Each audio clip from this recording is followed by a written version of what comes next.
Adolf Hitler believed in a world ruled by so-called Aryan supremacy, but reality had other plans. He dreamed of a master race, but instead he was outpaced, outboxed, outplayed, and outclassed by the very people he tried to erase.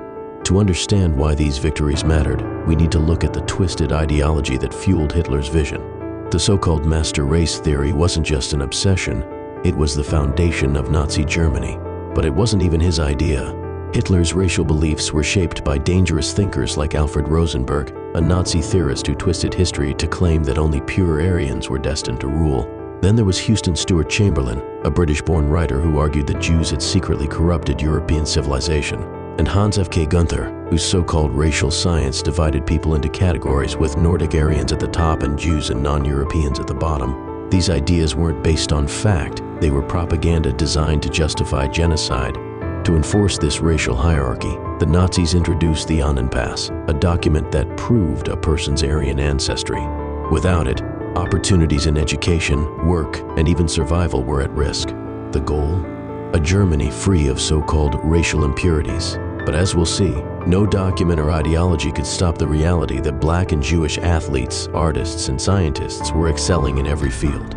But where did Hitler's obsession with race and purity begin? To understand, we have to go back to his childhood. Born in 1889 in Braunau am Inn, Austria, Hitler's early years were marked by instability, failure, and deep resentment. His father, Alois Hitler, was a strict, abusive man, an illegitimate child himself who constantly changed his name and social status. He worked as a customs officer, demanding absolute discipline from his son. Young Adolf, however, rejected his father's authority. Skipping school, failing his classes, and dreaming of becoming an artist, a dream that would later be crushed. His mother, Clara Pölzl, was the opposite, kind and deeply devoted to her son. But here's something history rarely talks about. During Hitler's childhood, his mother was treated by a Jewish doctor, Eduard Bloch, and their family even worked for Jewish employers. Hitler grew up around Jewish neighbors, teachers, and shopkeepers. There's no record of him expressing anti-Semitic beliefs as a child. In fact, when his mother died of breast cancer in 1907, Hitler personally thanked Dr. Bloch for his care, even calling him a noble Jew. But everything changed when Hitler moved to Vienna. He applied to the Academy of Fine Arts twice and was rejected both times. He was told he lacked talent. Broke and bitter, he ended up living in homeless shelters, watching Jewish intellectuals, bankers, and business owners succeed while he failed. This was where his resentment began to grow. Instead of blaming himself, Hitler latched onto conspiracy theories, believing that Jews secretly controlled finance, politics, and culture. This was the beginning of a dangerous transformation. By the time World War I ended, Hitler had gone from a struggling artist to a political radical. He became obsessed with the idea that Germany had been stabbed in the back by Jews, Marxists, and foreigners. His failures, both personal and national, had to have an enemy. And so, he built an ideology rooted in hate. But as history would soon prove, the very people he sought to erase would rise above him, proving his entire worldview was a lie. And in 1936, on the grandest stage of them all, the Berlin Olympics, that lie was about to be exposed for the world to see. The Olympics in Berlin were supposed to be a showcase of Nazi superiority, Hitler's grand stage to prove that Aryans were the dominant race. But instead, it became one of the most embarrassing moments in Nazi history. Because on that track, against the backdrop of hate, an African-American sprinter named Jesse Owens rewrote history. Jesse Owens was born in 1913 in Oakville, Alabama, the son of a sharecropper, the youngest of 10 siblings. Life was hard. His family worked the fields, barely scraping by. But Jesse had a gift. Running became his escape from poverty, and by the time he was in high school, he was breaking records. He set national high school records in track and field, catching the attention of college scouts. He went on to compete for Ohio State University, where he became known as the Buckeye Bullet.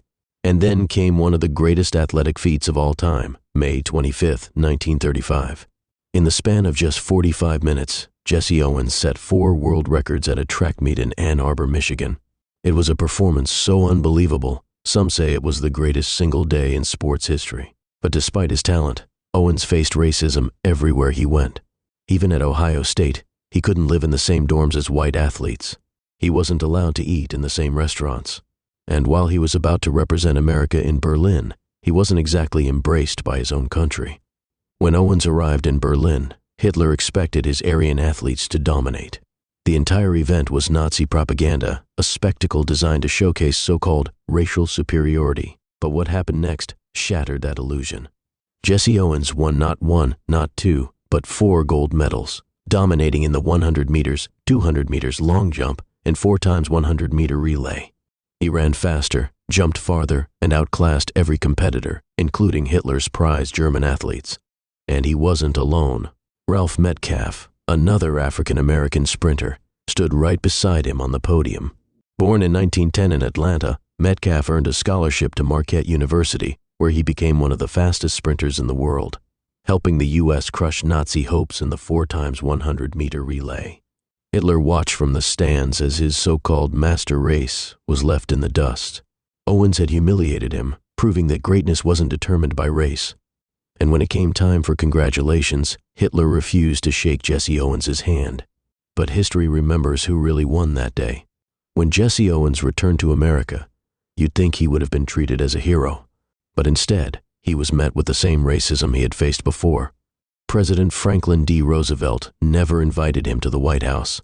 Owens couldn't even stay in the same hotels as white athletes. At a banquet in his honor, he had to use the back entrance. Despite his triumph, Owens struggled to find opportunities. At one point, he was forced to race against horses just to make money. But his legacy endured. Decades later, he was finally recognized for his achievements, receiving the Presidential Medal of Freedom. Ralph Metcalfe went on to serve in the U.S. Congress, fighting for civil rights. But there's a hidden story from the Olympics, one that reveals how racism wasn't just a Nazi problem. 2 Jewish American sprinters, Marty Glickman and Sam Stoller, were originally set to compete in the 4 times 100-meter relay. But at the last minute, they were mysteriously removed from the team. Many believe U.S. officials didn't want to embarrass Hitler by letting Jewish athletes win. Instead, Jesse Owens and Ralph Metcalfe stepped in and won gold. So while Hitler lost that day, the truth is, racism didn't end when the races were over. But Jesse Owens and Ralph Metcalfe had already made their mark, not just as athletes, but as symbols of defiance against hate. But Hitler wasn't done yet. 2 years later, another battle would take place, not on a battlefield, not on a track, but in a boxing ring. And this time, it would be a knockout punch felt around the world. If you're enjoying this deep dive into the legends who defied Hitler, make sure to subscribe and follow us here on Black Legacy Files. We bring you the untold stories, the hidden battles, and the moments that shaped history. Hit that like button, drop a comment, and let us know which story inspires you the most. Because history isn't just about the past, it's about what we learn for the future. Now, let's get back to the story. Before he became one of the greatest boxers of all time, Joe Louis was just a kid from Alabama, born in 1914, into a world where black families faced hardship at every turn. He grew up in a small 2-room shack in Lafayette, the 7th of 8 children, raised by a mother who worked as a laundress and a father who was institutionalized when Joe was just 2 years old. Racism wasn't just something Joe Louis heard about, it was something he lived. The Ku Klux Klan terrorized black communities across the South, and his own family had to flee to Detroit when he was just a boy. To make matters worse, Joe had a speech impediment, making him shy and withdrawn. But where words failed, his fists spoke loud and clear. In Detroit, Joe found boxing. He trained relentlessly, using the sport as his way out of poverty. By the early 1930s, he was dominating amateur fights, his devastating power earning him the nickname the Brown Bomber. But while his career was on the rise, the Great Depression was pulling his family deeper into financial ruin. Joe took odd jobs to help make ends meet, but he knew boxing was his ticket to something bigger. While Joe Louis was fighting his way out of poverty, another boxer was rising on the other side of the Atlantic, Max Schmeling, a German heavyweight with undeniable skill. Schmeling had won the world championship in 1930, and although he wasn't a Nazi himself, Hitler's regime quickly turned him into a symbol of Aryan superiority. Nazi propaganda painted Schmeling as proof that Germans were the strongest, the toughest, the best. In June 1936, Joe Louis and Max Schmeling met in the ring for the first time. The world expected Louis to win. He was young, powerful, undefeated. But Schmeling had studied Louis' fighting style, finding a weakness in his defense. He exposed it mercilessly, knocking Louis down in the 12th round before delivering the final blow in the 13th. The unthinkable had happened. The Brown Bomber had lost. Back in Germany, the Nazi Party used the victory as proof of Aryan superiority. Hitler's officials paraded Schmeling as their champion, twisting the fight into a racial and political statement. Meanwhile, Joe Louis was devastated. His loss wasn't just personal, it was made into a symbol of white dominance over black athletes. Joe Louis knew he had to redeem himself, not just for his career, but for something much bigger. In 1938, with Nazi Germany growing more aggressive on the world stage, the rematch was set. This time, it wasn't just a boxing match. It was democracy versus dictatorship, America versus Nazi ideology. And for millions watching, especially black Americans, it was deeply personal. On June 22, 1938, under the bright lights of Yankee Stadium, Joe Louis stepped into the ring with a nation behind him. The bell rang, and this time there was no hesitation. From the very first second, Joe Louis came out swinging like a man possessed. Within 30 seconds, Schmeling was in trouble. Within a minute, he was gasping for air. And at exactly 2 minutes and 4 seconds into the first round, Joe Louis delivered the knockout punch that sent Max Schmeling crashing to the canvas. The fight was over. The brown bomber had just destroyed the Nazi poster boy. It wasn't just a win, it was a statement. Strength had nothing to do with race. The world saw it. Hitler saw it. And most importantly, every black American who had ever been told they were less than saw it. Joe Louis had KO'd not just Schmeling, but an entire ideology.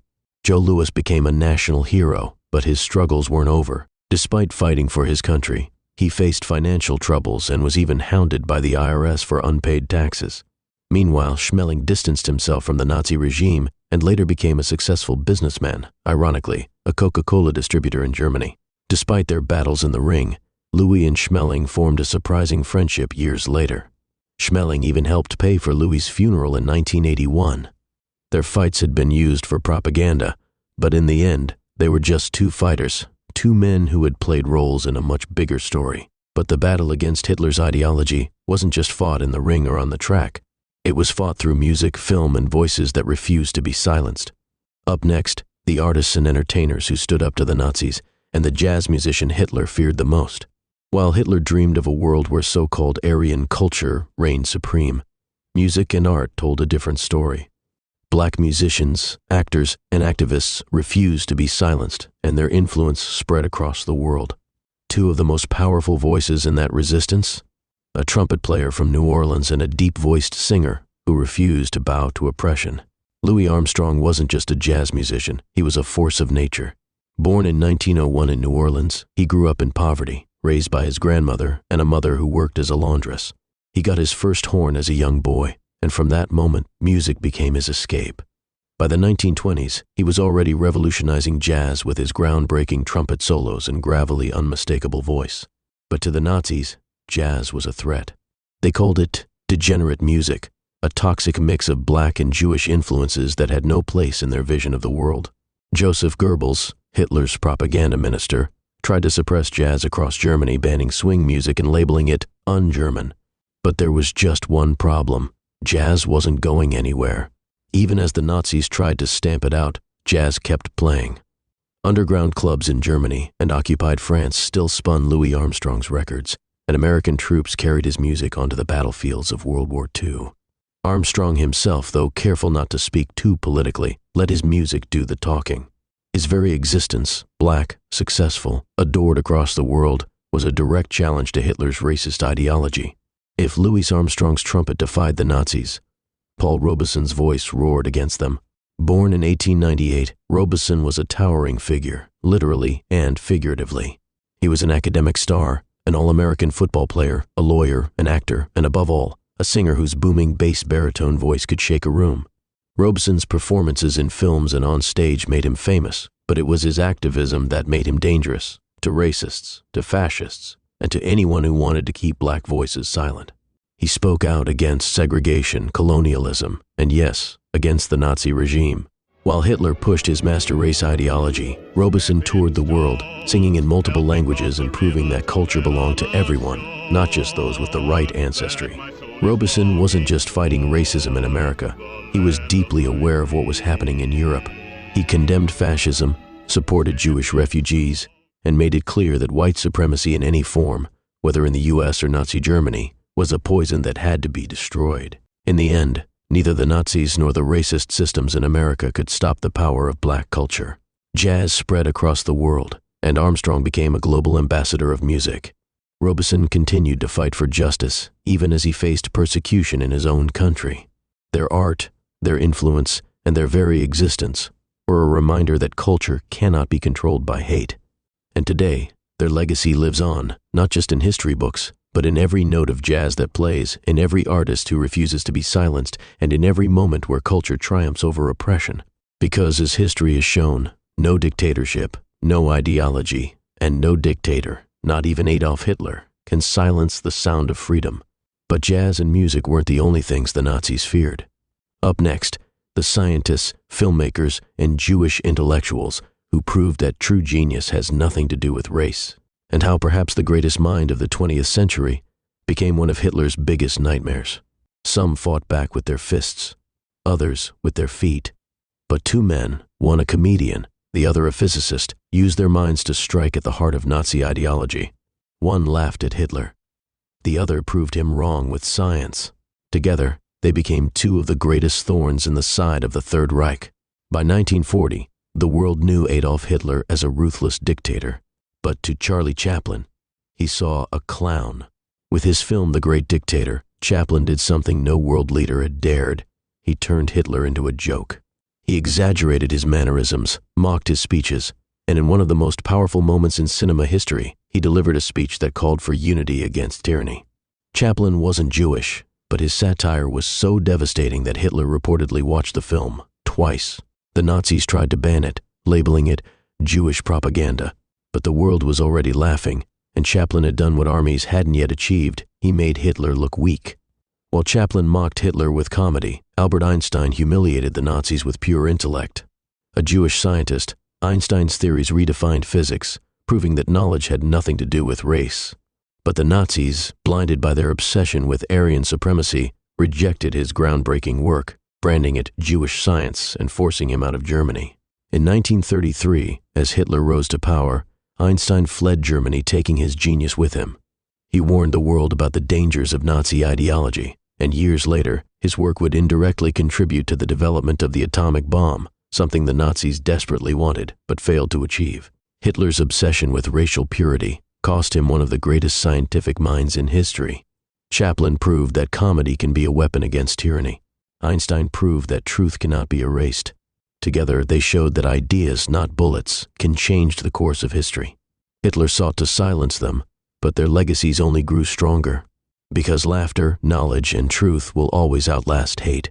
Despite his tireless efforts, coordinated propaganda by Joseph Goebbels, the so-called racial science of figures like Hans F. K. Gunther, and the implementation of the Nuremberg race laws, Hitler's vision of racial superiority couldn't hold up in the face of reality. His so-called master race was nothing but a myth, and the evidence was clear. Black and Jewish people were excelling in every field: sports, arts, science, and beyond.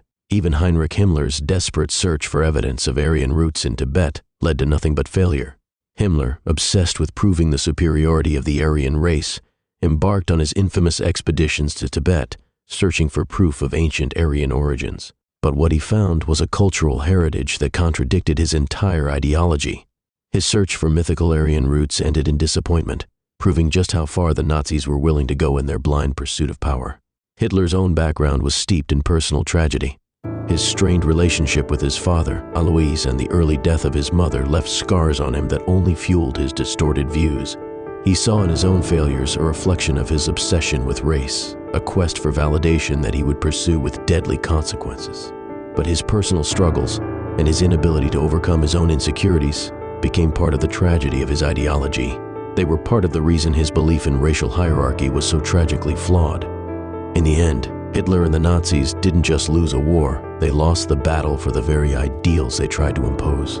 Because the truth has a way of overcoming hate, the reality that talent, intellect, and greatness belong to no single race. These Black and Jewish icons prove that no matter the color of your skin or your heritage, the power of human achievement cannot be confined by the lies of racial supremacy. Hitler's ideology was a failure, and history remembers these legends not just for their excellence, but for their defiance in the face of hate. Hitler thought he could break the human spirit. He thought he could define greatness by race. But these champions, through their defiance, shattered that delusion. And the world will forever be grateful for their courage and their brilliance. If you found this story important, like, comment, and subscribe to keep history alive. Thank you for watching another Fresh K documentary. Stay tuned for more powerful stories from history.